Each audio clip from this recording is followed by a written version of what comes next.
Welcome back. What you should be seeing in front of you, or at least have open in front of you, is Eviews, and I'm looking at essentially a blank screen, and that's basically the feature of Eviews. I mean, what you need to do before you can work with Eviews is actually create what they call a work file. And a work file, the definition of work file is rather straightforward. It's simply a repository of your economic data.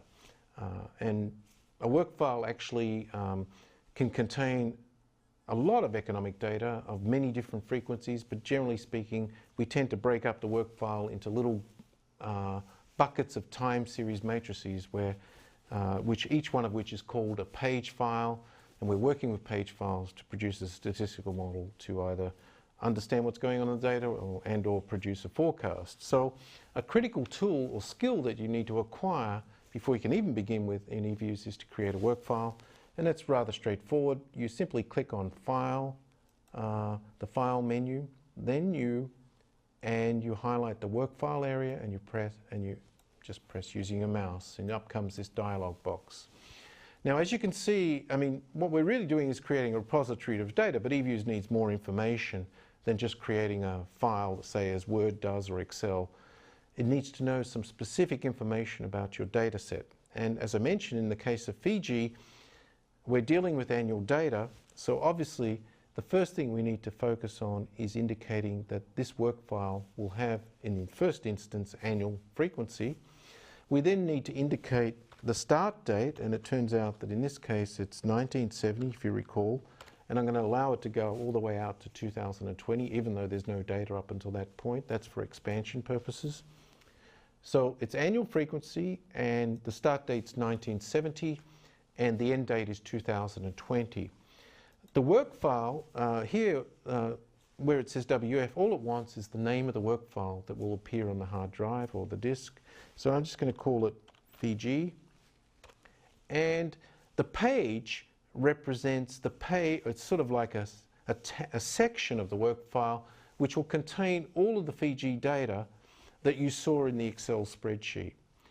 And that page will actually have the same frequency as the current work file has. But you'll see as we go through that you can actually have work files with many pages, and each page can have different frequencies, but more on that later. So I'm going to call this the Fiji data page file and press enter.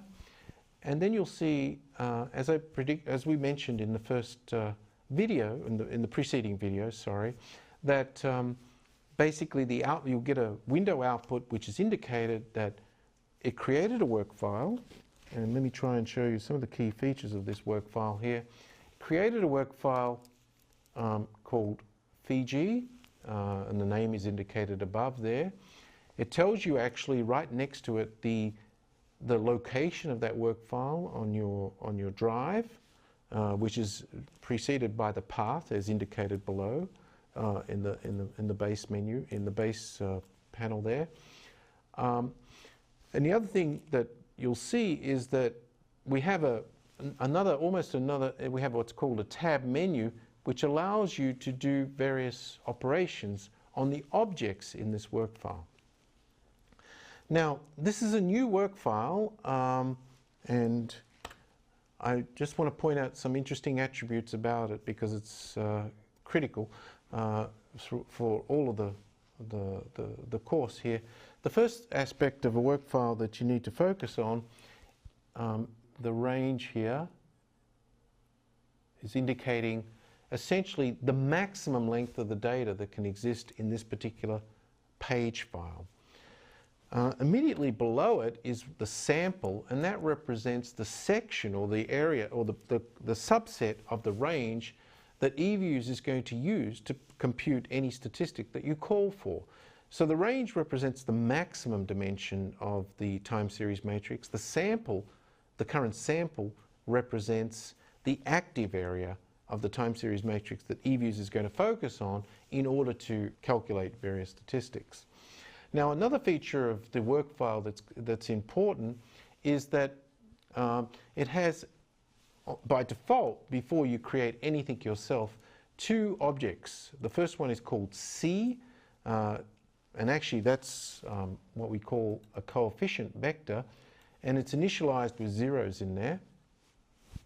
And another workfile, another object, if I simply double click on it, it opens up, and you'll notice it has NAs.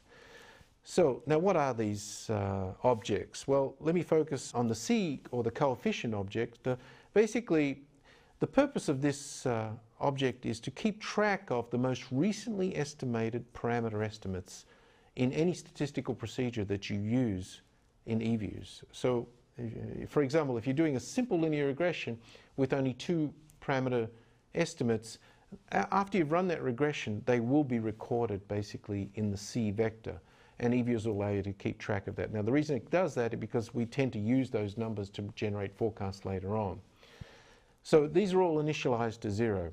Now, thirdly, then if you focus on the other object, which is called the resid, resid is short for residuals, or the most recently estimated residuals from a statistical procedure. So what Eviews does is that after it runs any regression, it will save the most recently estimated residuals in this vector for you, so that you can actually refer to them in subsequent statistical operations. Okay, so there are 2 key objects that they have to exist in every page file, and they turn out to be fundamentally useful for when you're doing your work. Now, one thing you must do before you do anything else after you've created your work file is learn to save your work file, and to save it regularly. And the command, or the short command for doing that, is Control-S, keyboard command. You can use a menu command where you just simply do file save. But by doing that, essentially your work is saved permanently in the work file area. Okay, now, so just to give you an example of what's happening in the capture area, notice that as I created the file and opened up specific objects and then essentially tried to save the file, the capture command here was operating and reflecting essentially the equivalent command lines that are needed to replicate the menu commands that I just issued here using the mouse. And so that's very useful, because then I can actually make a copy of these commands and store them in a file, and then use that later on to replicate what I've just done. Okay, so what we just did here is relatively straightforward. We basically showed you how to create a repository for your data. Obviously, we haven't done any forecasting exercise and any statistical analysis, but this step is fundamental for you to begin that forecasting exercise. So thank you. In the next video, we'll actually start introducing or bringing data into this work file in preparation for a simple forecasting exercise. Thank you.